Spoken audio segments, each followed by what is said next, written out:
Bon ben c'est bonjour tout le monde, donc c'est Dominique Virassami qui n'est plus à présenter d'ailleurs. On l'a vu très présent lors des municipales, très satisfait d'ailleurs, il va le dire lui-même. En deux mots, qu'est-ce qu'on peut sortir de cette élection? Je suis un homme heureux et surtout très content d'avoir pu être aux côtés de Lucette Pichot-Chevry et surtout être là pour ce moment important dans la vie politique de Mme Lucette Pichot-Chevry puisque c'est son dernier combat.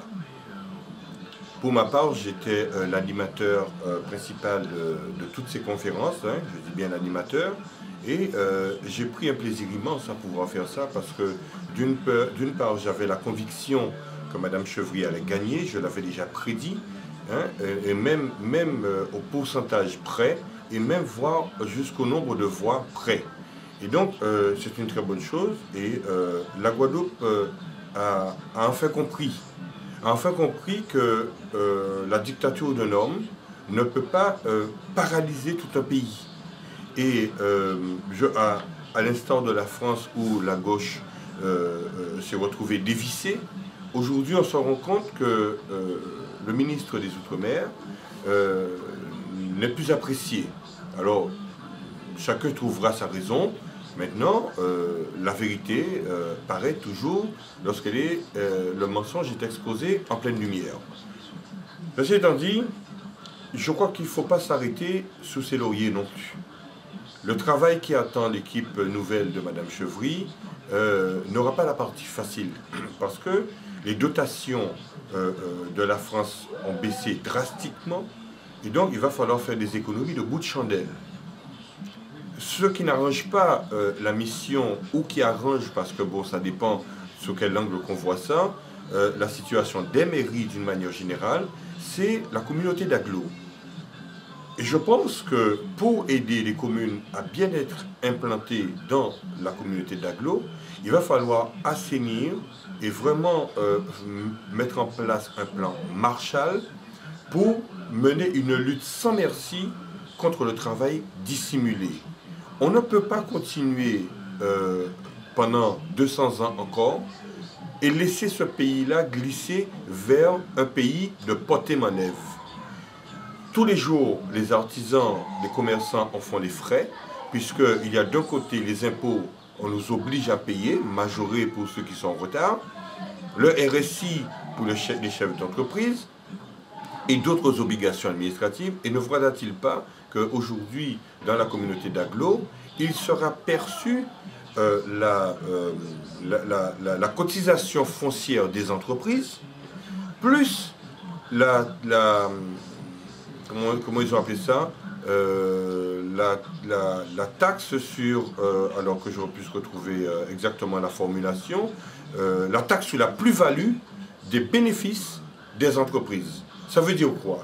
Ça veut dire que si vous voulez être à l'aise pour pouvoir payer cela, nous ne pouvons plus accepter dans ce pays-là qu'il y ait des gens qui viennent vendre sur les trottoirs des produits maraîchers sans que ces personnes-là puissent être encadrées dans une obligation administrative. Deuxième chose, ces gens-là n'ont pas de carte de maraîcher pour la partie agricole, ni de marailleur pour la partie de la pêche. Et ces gens-là vendent des produits sans être déclarés. Donc, le plus souvent, nous n'avons aucune traçabilité.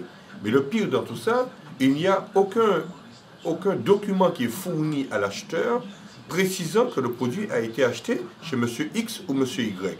Et cerise sous le gâteau, c'est que lorsque vous ingérez ces produits de bouche, dont nous n'avons aucune traçabilité, si vous avez une intoxication ou un problème gastrique à un niveau ou à un autre, ces personnes-là n'ont aucune assurance responsabilité civile sur lesquelles je pourrais me retourner. Donc je dis en quelque part que c'est peut-être une très bonne chose, tous ces mouvements électoraux, mais ce n'est pas tout d'apporter de bonnes réponses, il faut d'abord poser les bonnes questions.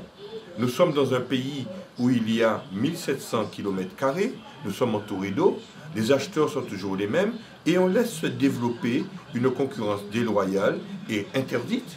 Et là, je ne condamne même pas les mairies, je condamne les services de l'État, notamment la répression des fraudes, et notamment les services de la préfecture qui se contentent uniquement d'aller enquêter chez les entrepreneurs du BTP ou alors chez les restaurateurs.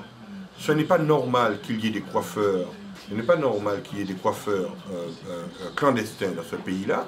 D'ailleurs, lorsqu'il y a eu le reportage sur la violence en Guadeloupe, on a bien vu cette femme de Saint-Domingue qui avait un salon de coiffure où elle travaillait au noir, et on n'a pas su dans le documentaire si cette personne a été inquiétée par la justice par rapport à son travail dissimulé.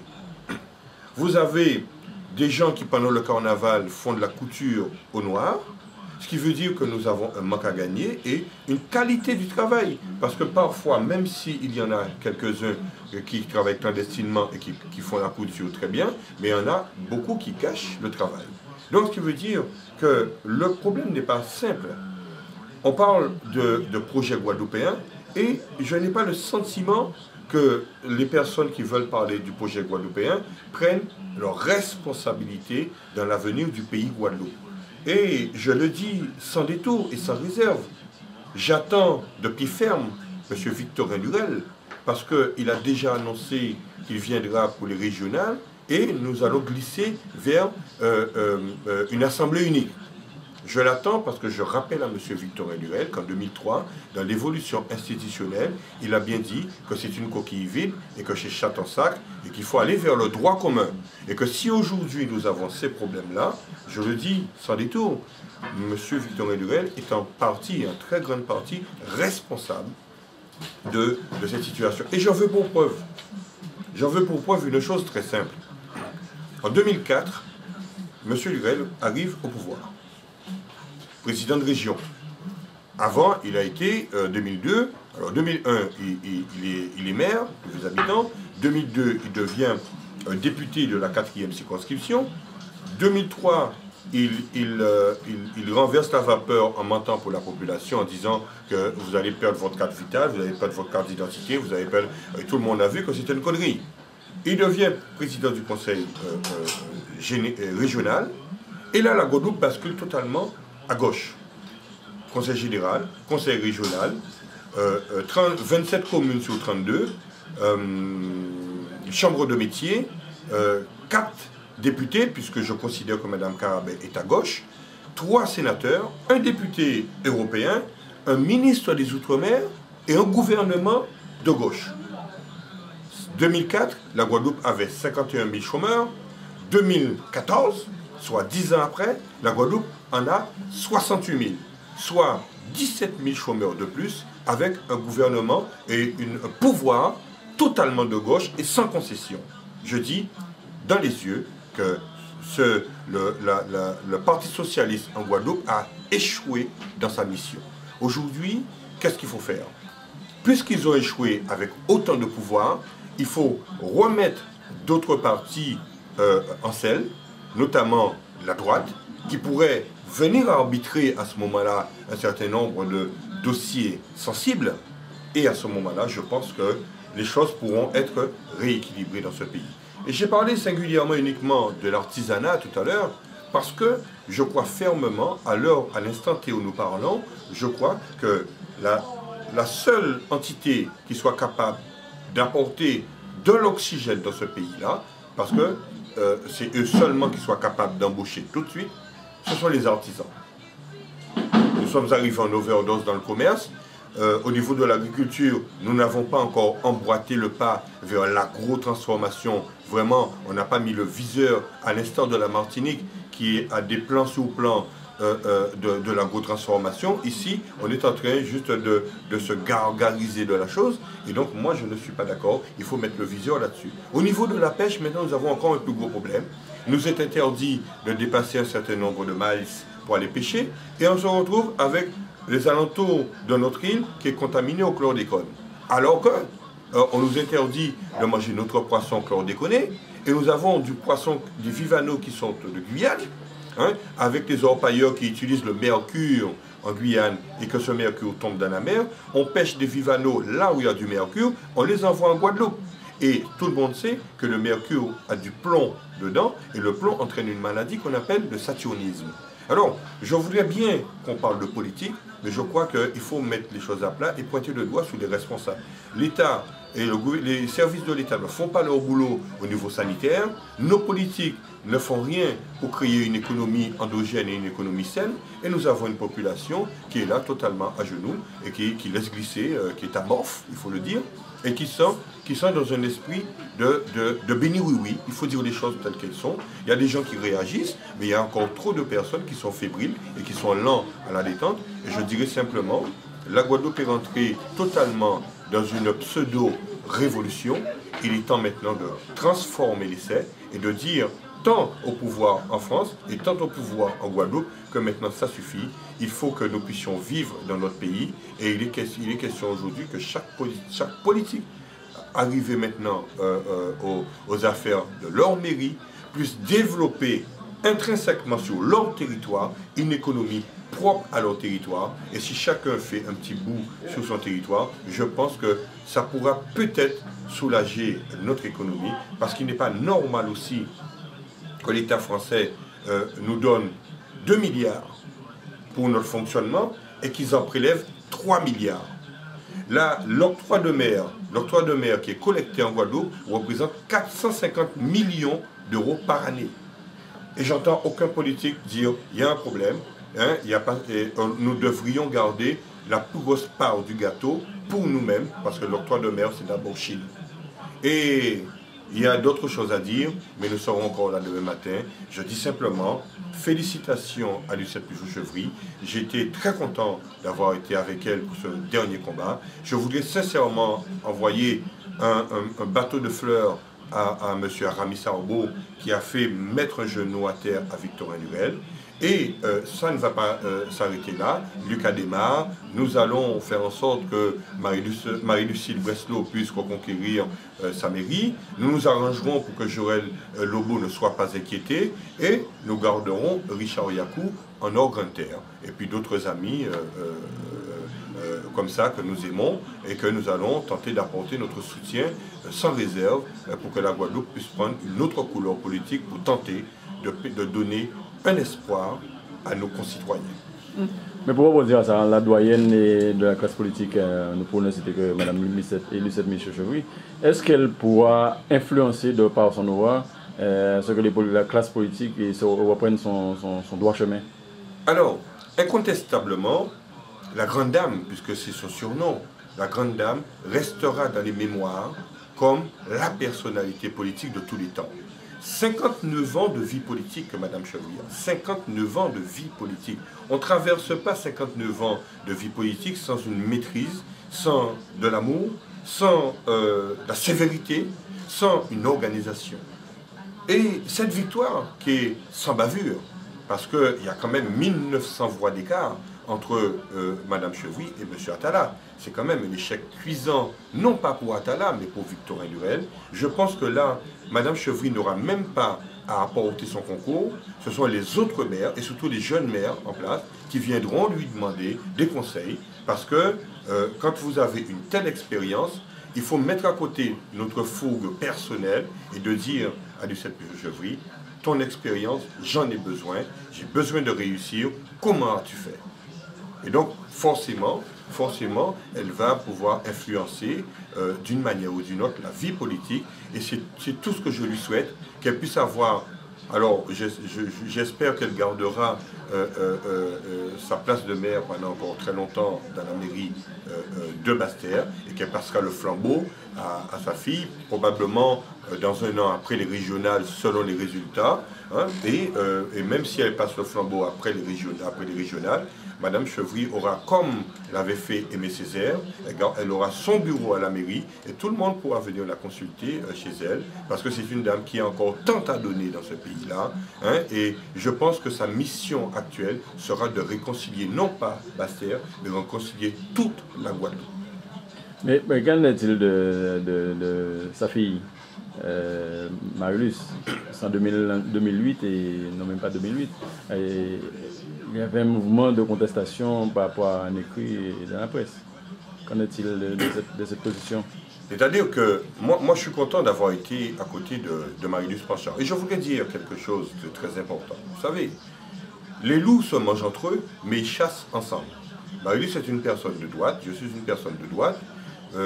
On a eu besoin de moi pour faire un travail, et ce travail, je n'ai pas attendu pour le faire, puisque même moi, je me suis trouvé un peu aigri tout au début, quand Mme Panchard est rentrée en politique, hein, parce que nous, les Guadeloupéens, nous avons notre dignité, et nous n'avions pas accepté que Paris puisse nous imposer, non pas parachuter, mais imposer, puisque Marie-Luce est une personne de la Guadeloupe, c'est une pure Guadeloupéenne.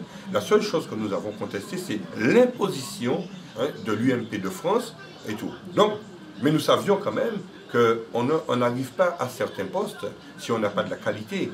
Et donc, Marie-Luce Panchard a fait la démonstration quand elle est devenue ministre des Outre-mer en 2009.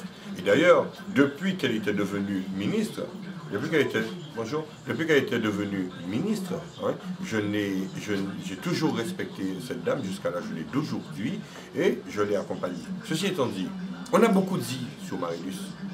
Oh, je passerai sous silence les conneries des gens de dire que c'est pas la fille de Busset, c'est de la connerie pure et simple. Et on a dit aussi qu'elle était compétente et cela. Je voulais regarder toutes ces personnes qui regarderont ce bout de film et qui sont les détracteurs de Marie-Luce Panchard.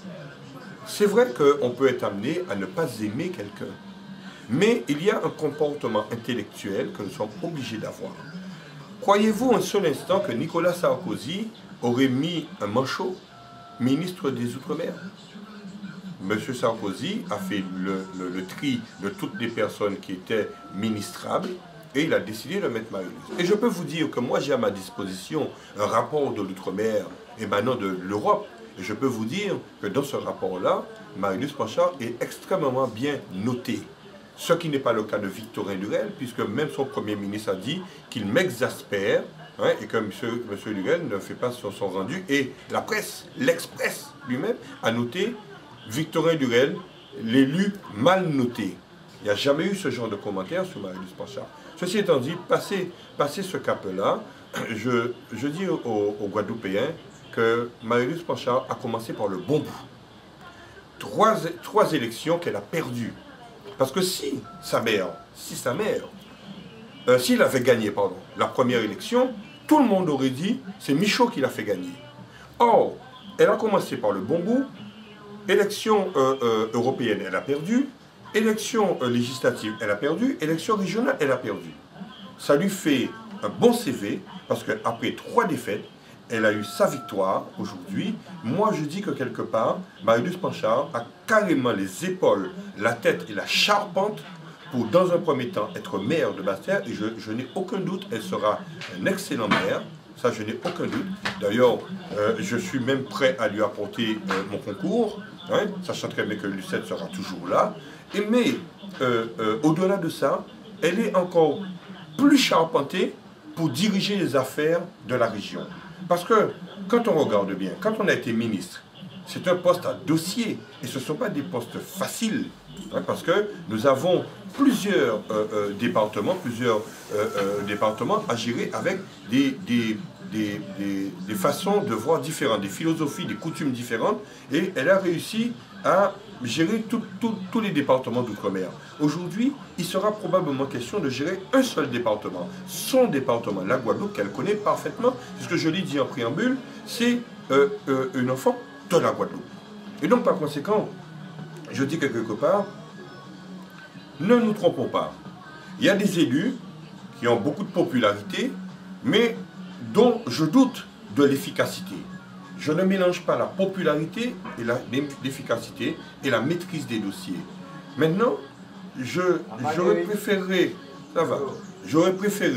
miser sur une personne pour la région comme Marie-Luce Panchard, parce que je suis sûr qu'avec la réussite qu'elle a eue dans l'Outre-mer en tant que ministre des Outre-mer, je n'ai aucun doute sur sa capacité de maîtriser et de mener à bien ce navire qu'on appelle la région Guadeloupe.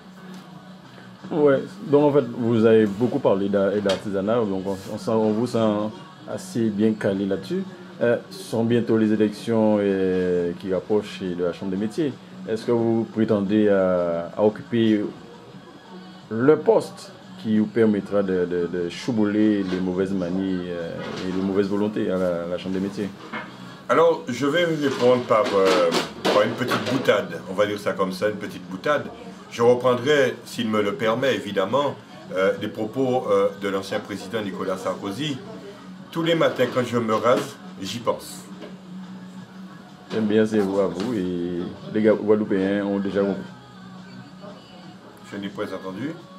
Tous les Guadeloupéens comprendront et devront savoir ce qu'il faut pour mener à bien la Je pense que dans la vie de quelqu'un, il y a des trains qui passent. Il faut savoir si on prend celui-là ou on prend un autre.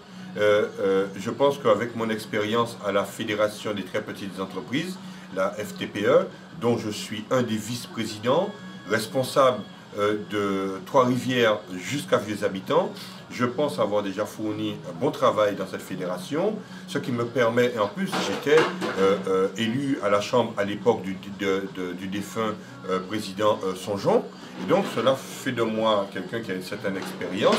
Et donc je ne dis pas que je serai tête de liste, puisque je serai probablement aussi avec peut-être quelqu'un d'autre, hein, mais disons que quelque part, s'il se fait jour pour moi, je pense qu'il serait peut-être intéressant d'y penser. Mais le temps ne nous attend pas, puisque c'est l'an prochain, en 2015. Ok, ben on souhaite du bon à Dominique Virgassamy, un des chefs de file de l'artisanat guadeloupéen. Et ça qui est bon, carré. Merci.